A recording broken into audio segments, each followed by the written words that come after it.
Pessoal, bom dia. Gostaria de lembrar a todos que quem é a dona da Samar e gerencia a Renova é a Vale. Então nós temos que mandar um recado para a Vale do Rio Doce também. Não vai dar para todo mundo entrar. Tem que ser 6 pessoas. Vai estar 100 mil que população. 2 mil. Deixa eu entrar no amigo, é o seguinte, 2 pessoas representando cada local. Retirar o nosso ônibus, vocês continuam então. Tranquilo. Vamos passar um pouquinho. Tranquilo. Vamos passar. Já entrou aqui vocês? Vamos passar. Vamos afastando. Peço vocês, por gentileza, para afastar, para ter espaço, tá?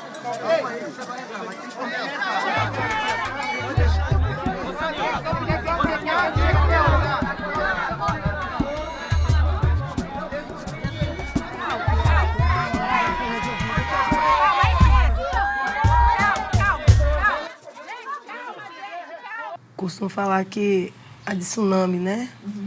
Ela lá, onde aconteceu, no Japão, ela veio e voltou. E o povo reanimou, voltou a viver, a reconstruir, né? E já essa de tsunami de lama que veio para nós, ela veio e ficou. E está assassinando os pescadores ao pouco, né? Porque no decorrer do tempo, nós sabemos que o minério ele não vai sair assim fácil, né? Nós sabemos também que a empresa ela não vai se mobilizar para tirar o impacto, porque ela tinha consciência bem antes do que poderia acontecer, porque o IBAMA já tinha notificado ela por 2 ou 3 vezes. E mesmo assim eles continuaram. Sabia que tinha rachaduras na barragem, mas porém eles ignoraram, né? E aconteceu. E agora que está sentado no banco do réu são os pescadores e a empresa livre. Sendo que quem que tem que pagar é a empresa, quem tem que ir para o banco dos réus é a empresa, o IBAMA, todos coniventes com a empresa têm que pagar. E eles não estão pagando, né? Eles não estão olhando porque eles tiraram, porque eles destruíram, porque eles mataram e porque eles estão matando. Porque eles continuam assassinando vidas, né? De certa forma, uma forma cruel, brutal. Quando nós vemos um animal ser sacrificado, ou quando nós vemos uma mulher ou um homem ser agredido ou exposto, de certa forma, a gente ficamos horrorizados. E por que até agora o país ainda não se horrorizou com esse crime brutal? Então, assim, nossa vida era uma vida sem roteiro, entendeu? Assim, nós vivemos da pesca, nós somos da pesca. Então, nós não tinha hora. Então, quando nós parávamos a nossa hora de lazer com os filhos, né? Era chegar à noite, chegava à noite, meus filhos estavam dormindo. Saía de manhã cedo, meus filhos estavam dormindo. Então, eu não tinha muito aquele negócio de ficar ali.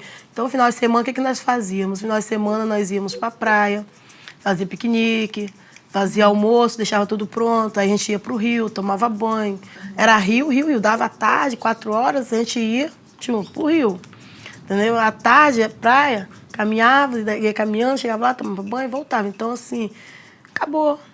E hoje, meus filhos, minhas filhas falam, mãe, quando não vão tomar banho no rio?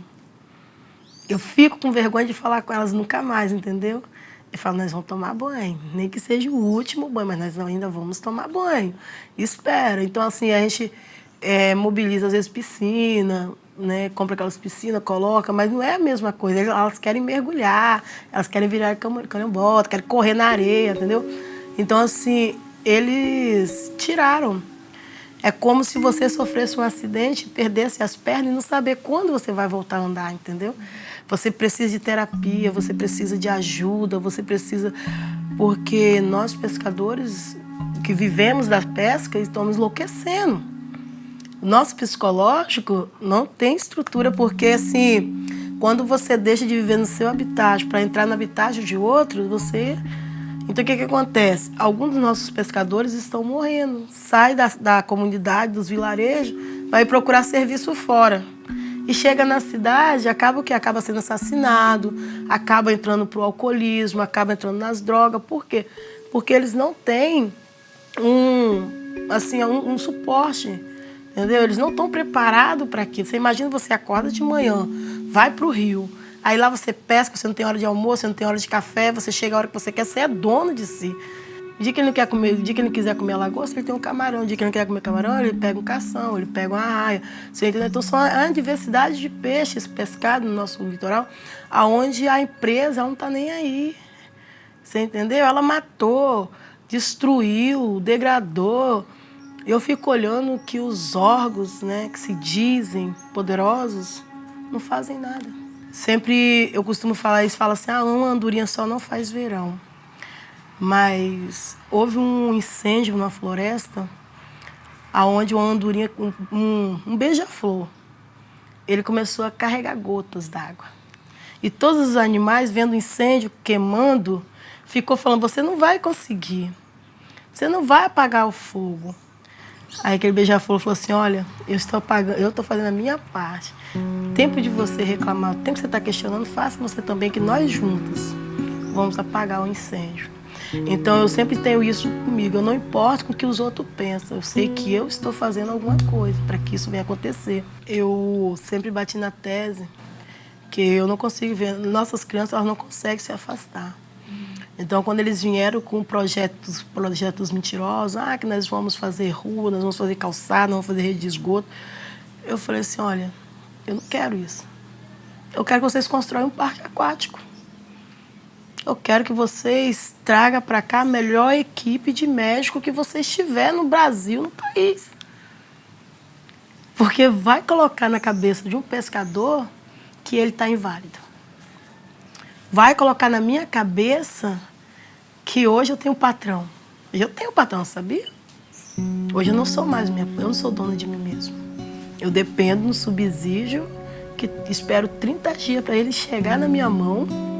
E quando ele chega, eu não sei o que fazer com ele. Porque não dá. Porque eu vivia, entendeu? Agora eu vegeto. Deixei de viver para vegetar. Isso não é bom. Você tem que ter um ideal, você tem que ter. Eu sempre faço que nós temos que ser idealistas de nós mesmos. Porque se eu não acreditar no amanhã, que adianta eu viver hoje? Eu estou falando de uma vida de 40 anos. Eu estou falando de uma vida inteira de pesca, entendeu? É igual você escolheu para ser médico e de repente você parar, você deixar estudar a vida toda para ser médico e você for ser faxineiro. Você não vai conseguir executar, porque aquilo não está no teu coração, aquilo não está na tua mente, entendeu? Então, geralmente, você é o que você quer ser. E eu quero ser pescadora, morrer pescadora, lutando pelo rio.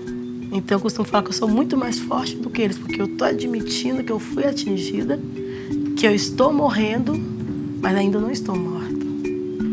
Enquanto eles podem admitir que eles erraram e que eles têm que cumprir, fazer cumprir o que retratar, reconstruir, sabe? Eles têm potencial para isso, mas eles ignoram. Quem é mais ignorante nessa área?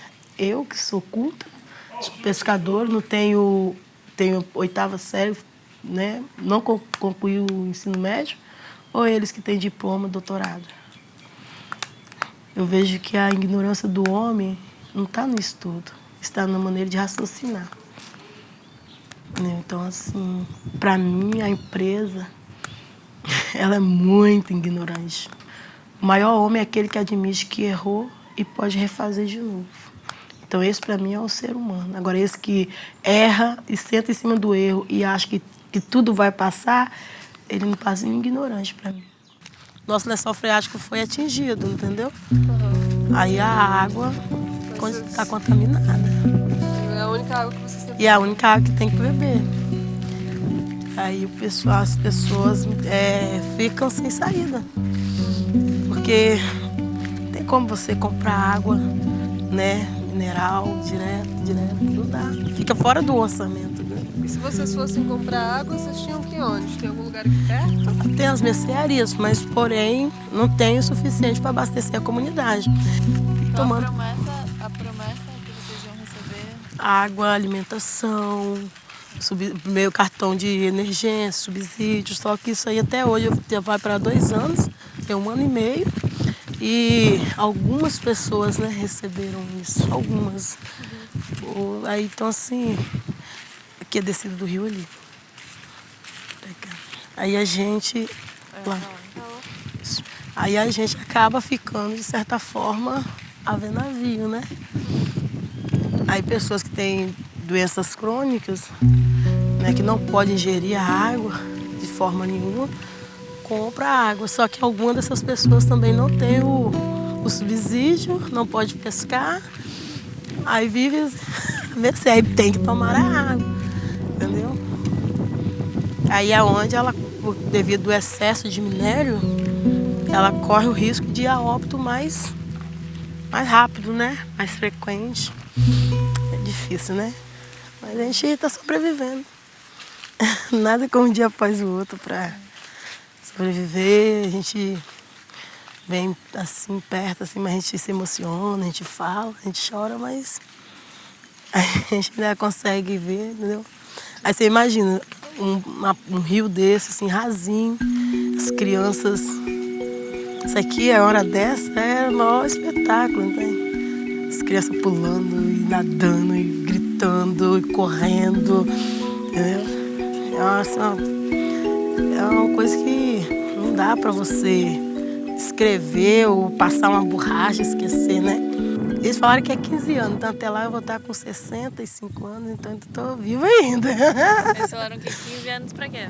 Ao torno da pesquisa deles é mais ou menos 15 anos para eles recompor toda a extensão atingida, né? Que eu acho meio difícil, que 1 ano e meio já passou e não fizeram nada, né? Recompor o rio todo? É, de lá de Mariana até a Foz, né? Que aqui é a Foz Norte e Sul. Então eles trabalham organizados para poder jogar. Eles jogam a comunidade uma contra a outra, que aqui tem mais, aqui tem menos. E a comunidade acaba entrando em um conflito da qual ela ganha tempo para continuar destruindo, porque ela não parou de produzir. Ela não parou de jogar. E você sente assim isso, que ela joga assim, as pessoas? Sim, totalmente, porque no momento que a empresa pega um contrato terceirizado e ela não está preparada para o acidente, para o acontecimento e vai para casa fazer um questionário abusivo, fazer perguntas, indagações, para criar um perfil, ela acaba constrangindo e tipo assim, se a visita vem na minha casa e não vai na sua, eu estou de conchavo com a empresa. Aí o que acontece? Então tem pessoas que ela não vive diretamente do Rio, então ela se vende. E ela começa a passar informações desencontradas da comunidade. Você está entendendo? Então a empresa, ela abusa. Ela aproveita, ela conhece as fragilidades. Só que ela bateu de frente comigo, que sou um obstáculo, entendeu? Muito forte. Quando eles chegaram na minha casa, perguntaram quanto que eu queria, quanto que custava o meu silêncio. Eu falei, o meu silêncio custa o Rio Doce. Hoje eu me sinto mutilada, mas eu sei que há uma regeneração e que amanhã eu talvez possa não ver, mas que meus filhos vejam. E falar assim, mãe brigou por isso aqui. Então eu não tenho vergonha de ir à luta, de admitir. Passamos necessidade? Passamos dias difíceis, passamos, mas eu nunca me abaixei, não. Não perco minha dignidade para Samarco, nem para HP, nem para Vale do Rio Doce. Eles podem construir minério, mas jamais vai conseguir construir nossa identidade. Não vai de maneira nenhuma, entendeu? Então a gente é tudo isso. Pescaria para mim é tudo, minha vida, minha família, tudo aqui nesse rio. Então, assim, verdadeiramente, atingiu o rio, me atingiu. Entendeu? Atingiu a minha família, atingiu o rio. Não há, entendeu? Então, assim, para nós, pescadores, não existe historinha. Nós estamos mais por dentro da realidade do que eles imaginam. Nós estamos preparados para eles. Porque o próprio documento que eles criaram foi que nos preparou. Os tetaques dele, as construções civil deles, eles acharam que o pescador não ia ler. O pescador agora tem tempo para ler de sobra, minha amada, que nós não pescamos mais. Então, fizeram uns documentos com mais de 300 páginas, que de cada um deles eu tenho um. Estou nem aí. Se vocês botaram, faço fazer, então. Não foi eu que escrevi o tetaque deles, né? Não foi eu que escrevi as construções deles, foi eles. Só que eles não cobrem nenhuma. E eles se pegaram na própria... Aí, alguns foram homologados, outros estão embargados, mas nós continuamos na luta. Entendeu? Dos atingidos, dos esquecidos, né? Dos sem voz, mas que está dando voz. E eles vão ter que nos ouvir. Eu já falei para eles, se for necessário ir para Brasília eu vou, se for necessário ir para o fim do mundo eu vou, para falar do meu rio, do meu país e da minha identidade. Eu sou pescadora, moro aqui, vivo daqui e não abro mão, não mudo. Eu sou Rosa Jesus da Silva, morador de Povoação, apaixonado pelo rio. Meu segundo casamento foi o rio, tá? Meu esposo pergunta, você tem um amante? Eu tenho, Rio Doce. É sério, porque às vezes você tá assim, você viaja, não tem? O que você tá pensando assim, meu Deus, eu pedi pra tal canto. E de repente você tá tão torto, assim, sabe? Eu sou amante, eu sou apaixonada. É isso aí, isso aqui é a minha vida, meu tudo. Entendi, sim, amor, que hoje minha alma chora. Vem de mansinho, amor, que hoje minha alma chora. Amor, eu não vejo a hora desse mau tempo passar. A gente que tenta sorrir por trás das mãos sujas de culpa. Que leveza, que cara de pau.